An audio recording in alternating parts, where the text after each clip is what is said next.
Este programa cumple con las normas de derecho de autor del Marco Legal Andino, Ley 23 de 1982.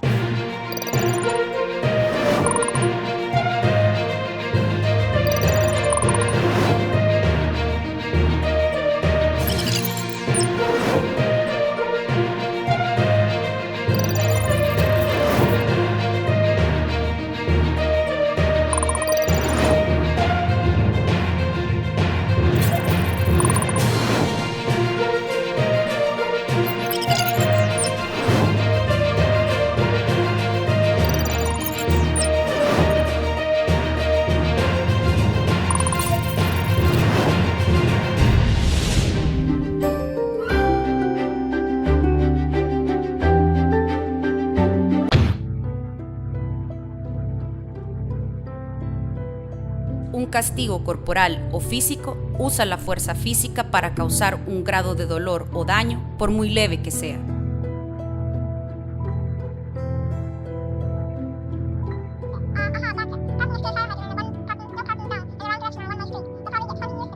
El castigo humillante incluye cualquier castigo que menosprecia, humilla, denigra, amenaza y asusta a los niños y niñas.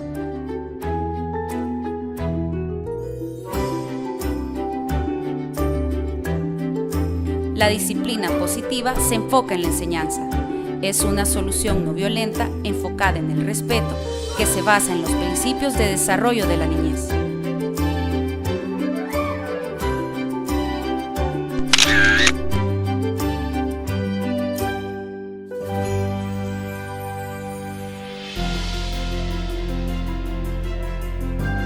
Damos la bienvenida a todos nuestros televidentes en Colombia y en el mundo a este su programa Es Mejor Prevenir, un programa que trata esos paradigmas sociales, la prevención, el consumo, la droga, la conducta, en fin. Lo que tratamos es de resolver todas esas inquietudes que muchos de nosotros tenemos. El día de hoy tenemos un invitado muy especial que nos va a hablar sobre un tema fantástico, métodos de crianza. Daniel López, bienvenido a nuestro programa de Mejor Prevenir. Muchísimas gracias, Carlos. Para mí es todo un honor estar acá con ustedes compartiendo. Cuéntele, Daniel, a los televidentes una breve reseña. ¿Usted qué hace, a qué se dedica y por qué este tema? Bueno, yo soy artista plástico de la Fundación Universitaria de Bellas Artes, magíster en Educación y Desarrollo Humano de la Universidad de Manizales y actualmente estoy cursando una especialización en Salud Mental del Niño y del Adolescente. Entonces me he dedicado como al tema del estudio bastante a profundidad. Y me encanta el arte, también soy actor, entonces tengo como esa parte sensible que me parece fundamental en estos tiempos. Excelente. Al comienzo y tras bambalinas hablábamos de algo que hay que hacer un énfasis muy claro y es cuál es la diferencia y dónde está la frontera real entre método de crianza, método de corrección, método de disciplina, dónde se confunde, dónde la gente tiene el imaginario social no precisa qué es lo que o cuál es la forma correcta de intervención con los niños. De hecho, Carlos, es muy importante que hables de eso porque cuando hablamos de forma correcta, de corrección, son términos muy absolutistas, ¿cierto? Y realmente el conocimiento se va creando a partir de eso. Por ejemplo, esto que estamos haciendo en este momento, alguien da una postura, otra persona habla sobre esa postura y desde una mirada más crítica empieza a desarrollar otra postura y así se va creando el conocimiento, ¿cierto? Antes que nada tenemos que tener claro que somos cultura, eso es lo que somos, cultura. Es bastante alarmante que por ejemplo en Colombia y más específicamente en Antioquia, el índice de aceptación del castigo, por ejemplo, es supremamente alto. Los padres y las madres consideran que es apropiado castigar a sus niños y a sus niñas. Entonces cuando me preguntas cuál es la forma correcta, yo siempre digo, tenemos que ser sensibles ante el otro, comprenderlo, hablar con el niño. Creemos que el niño es una cosa, un objeto, que lo dejamos en un lugar, tiene que estar juicioso, tiene que comportarse bien, pero él está en constante desarrollo, está aprendiendo de los padres, de su entorno, de cómo se comportan los demás. Entonces, realmente cuando eres sensible con ese niño o esa niña, cuando entras a dialogar con él, cuando tratas de comprender por qué sus comportamientos, ahí es donde realmente está, para mí, la forma correcta de llegar a un buen desarrollo. Y hacer la precisión precisamente con eso, porque es que yo no sé si será un enfoque equivocado, ya usted me hará la precisión, Daniel. Hay una gran diferencia en cómo lo estamos criando y cómo lo estamos corrigiendo. porque da la sensación que por cultura, precisamente lo que usted tocaba, nuestros niños no solamente los queremos hacer a imagen, como si fuera una bola de barro que se malea a discreción de lo que nosotros pensamos que es lo correcto o lo que nosotros mismos heredamos por esa misma ancestralidad. Lo primero, o sea, lo queremos hacer como una especie de clon, una réplica de nosotros. Y segundo, parece que encontráramos siempre las mismas formas y hay una convergencia muy precisa de las formas en cómo los debemos corregir. ¿Qué pasa culturalmente con eso? Claro, de hecho ahí radica el tema de la cultura, ahí es donde está ese énfasis real de la cultura. Cuando el niño o la niña nace inmerso en una cultura, es inevitable. Nosotros nacimos en Colombia y tenemos la cultura de nuestros ancestros, de nuestros abuelos, y es lo que más se dice, los padres dicen, es que así me criaron mis papás, así me criaron mis abuelos, entonces yo replico eso. Y no comprendemos que debemos seguir creciendo en el conocimiento, en las formas de crianza. Entonces, cuando hablamos de corrección, estamos hablando más de algo conductual, ¿cierto? Que es una de las corrientes de aprendizaje que se daban nuestros ancestros, ¿cierto? La letra con sangre entra, los reglazos, los castigos, y cuando hablamos de castigos... El escarnio público. El escarnio público, claro. Exacto, la humillación. Cuando hablamos de castigo, no solamente nos referimos a castigar, te quito el celular, sino que también existe el castigo físico, que es lamentable y se vive mucho en este país también, el castigo emocional, psicológico. Entonces, realmente la cultura sí permea mucho eso, Carlos, es absolutamente cierto. En nuestra época actual, precisamente, esta realidad nos ha llevado a tomar decisiones muy claras y es a bajar esos métodos de intervención conductual, no más violencia, no más castigo, pero hay una generación que se está gestando a partir de unas conductas que se han vuelto más rebeldes. Entonces la pregunta es, si yo castigaba y había rebeldía, ahora que no castigo, ¿por qué hay más, Daniel? Realmente cuando hablamos de hay más o hay rebeldía, si nosotros nos vamos al pasado, desde los primeros pensadores, filósofos, vas a encontrar la definición de adolescencia prácticamente igual a como la definen hoy en día. Y es rebeldes, están en contra de todo, les llevan la contraria a todo, son groseros. Es lo mismo, es la misma definición de Platón hace muchos años hasta la contemporaneidad. Entonces realmente los adolescentes siguen siendo iguales. El proceso de desarrollo en los niños, en los adolescentes, en los adultos, sigue marcado por unas cosas particulares. Y por ejemplo la rebeldía es algo normal. Pero cuando yo le pregunto, o tú le preguntas a cualquier adolescente, ¿qué crees que le falta a tus padres para que tengan una buena relación, para que haya una buena comunicación? Curiosamente los adolescentes siempre responden, yo necesito que mis padres me escuchen más, que estén más ahí para mí, que tengan un poco más de comprensión. Nosotros sabemos que nuestros entornos hoy en día están prestos para bajar esos niveles de violencia porque ya no es necesario.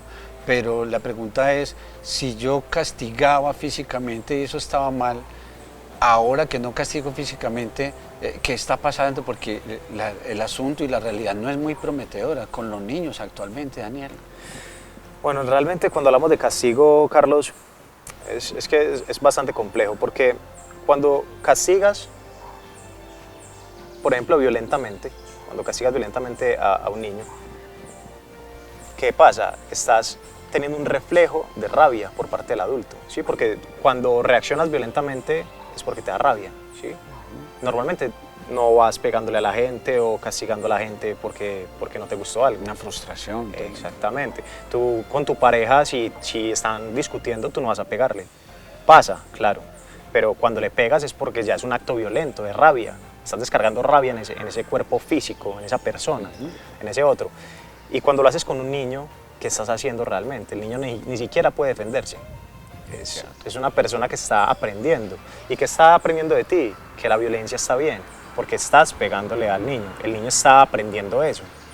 Y el problema, Daniel, es cuando el niño va y replica lo mismo. Nosotros estamos hablando de que nuestros niños aprenden por imitación. Correcto, en gran medida. Y entonces yo agredo física o verbalmente al niño, nos ponemos en la situación de un padre X, y el niño va a hacer lo mismo en el colegio y después yo voy y agredo a mi hijo porque hizo lo mismo que yo, ¿ves? Entonces se vuelve una cadena, un círculo vicioso. Es una cadena. Los niños replican lo que ven. De hecho, la empatía, que es una de las habilidades emocionales más complejas de desarrollar y por algo que los padres sufren mucho, porque los niños no tienen empatía con los otros niños, no saben relacionarse con los otros niños, comprender que el otro también es un otro que sufre. La otredad. Exactamente. La empatía, por ejemplo, es algo que se desarrolla gracias a los padres. Cuando los padres tienen una buena conversación con sus hijos, cuando los padres les dicen, hoy no voy a jugar porque estoy muy cansado y el cuerpo no me da, el niño está comprendiendo que no solamente es cuando él quiera, sino que también depende del otro, de las condiciones físicas, emocionales y mentales para que pueda llevar a cabo la actividad. Un tema bastante extenso, pero sobre todo muy interesante para tocar en ese programa Es Mejor Prevenir. Vamos a hacer una breve pausa comercial y ya volvemos con ustedes.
Agradecemos de manera bien especial a todos nuestros televidentes, gracias por continuar con nosotros y obviamente con este tema tan interesante, métodos de crianza. Daniel, vamos a contarle a nuestros televidentes esos tres momentos, las características para que entendamos qué es lo que sucede con nuestros niños en la niñez, en la pubertad y en la adolescencia. ¿Y por qué le hago la pregunta?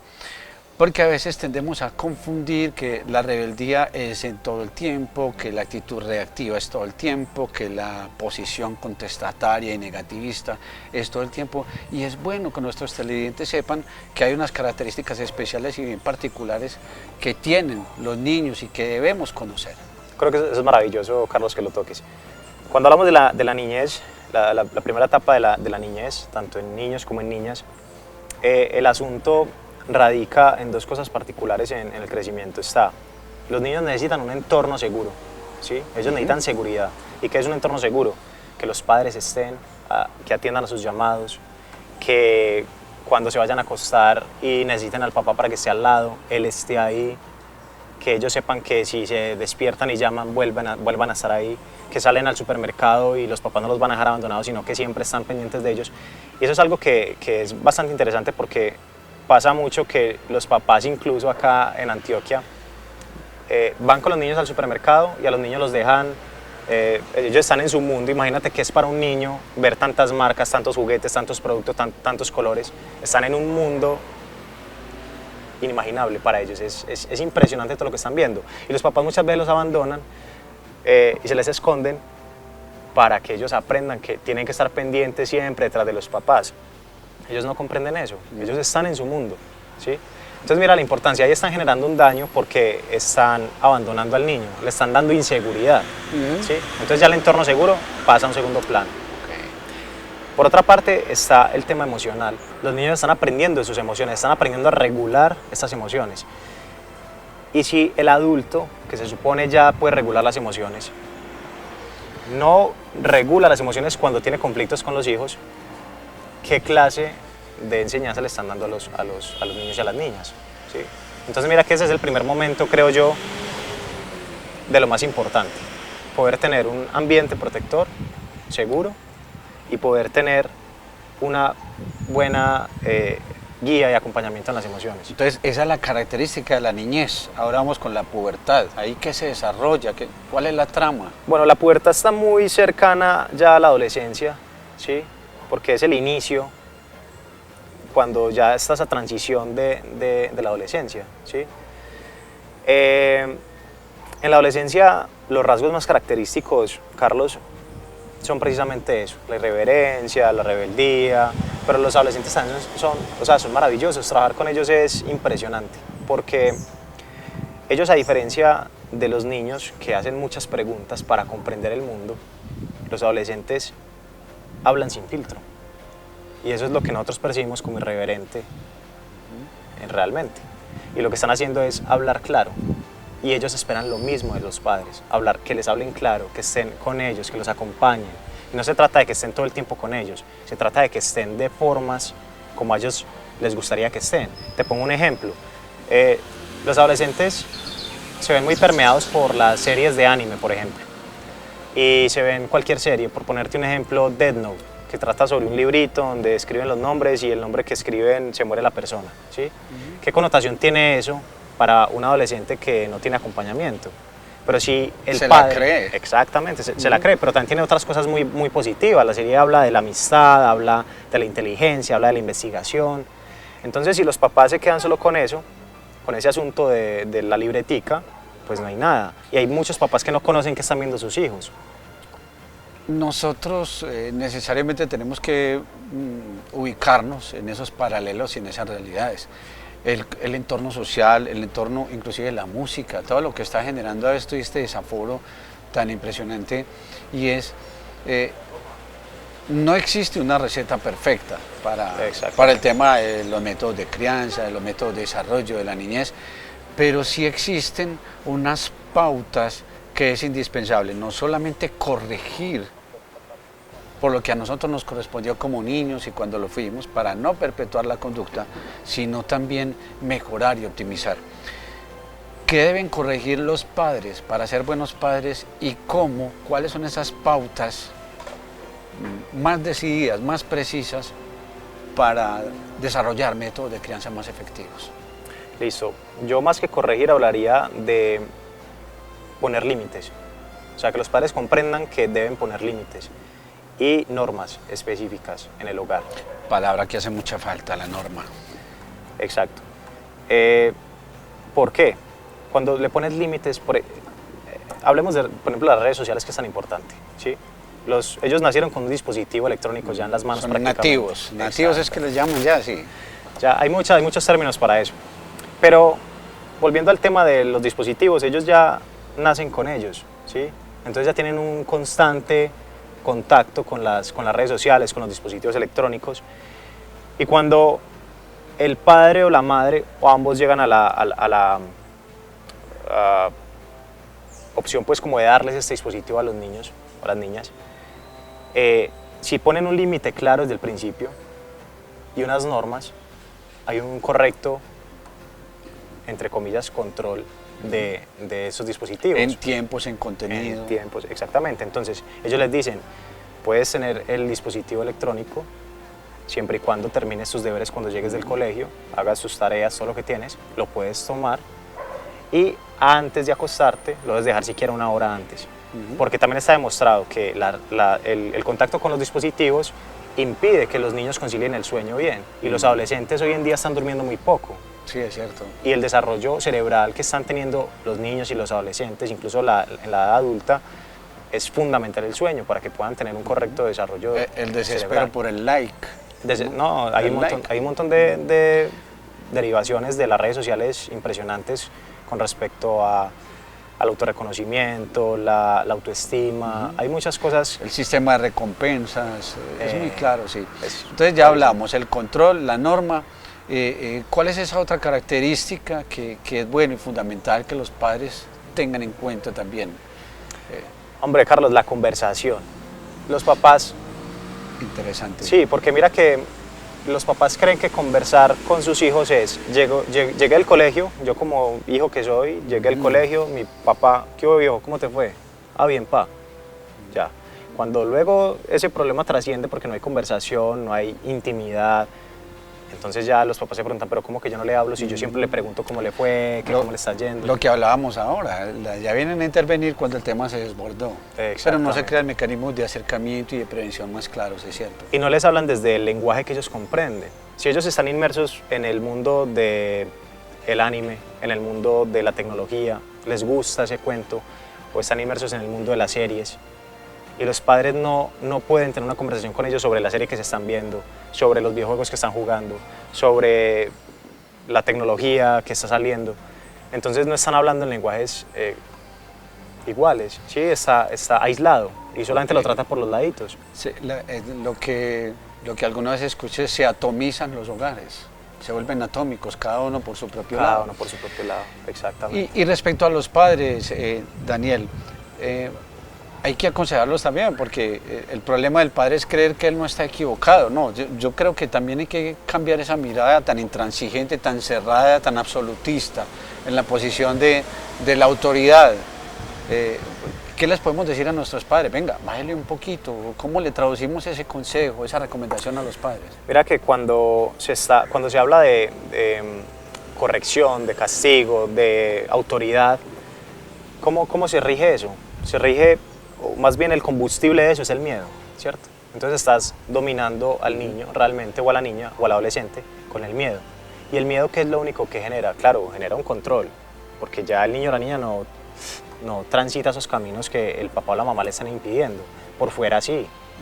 Y lo más preocupante del caso es que cuando hablamos en este lenguaje del miedo, estamos generando un alejamiento, un distanciamiento terrible entre padre e hijo, porque ya él o ella van a tener miedo de expresarle las cosas a sus padres porque van a ser regañados o los van a castigar. Entonces, luego los padres se preguntan por qué.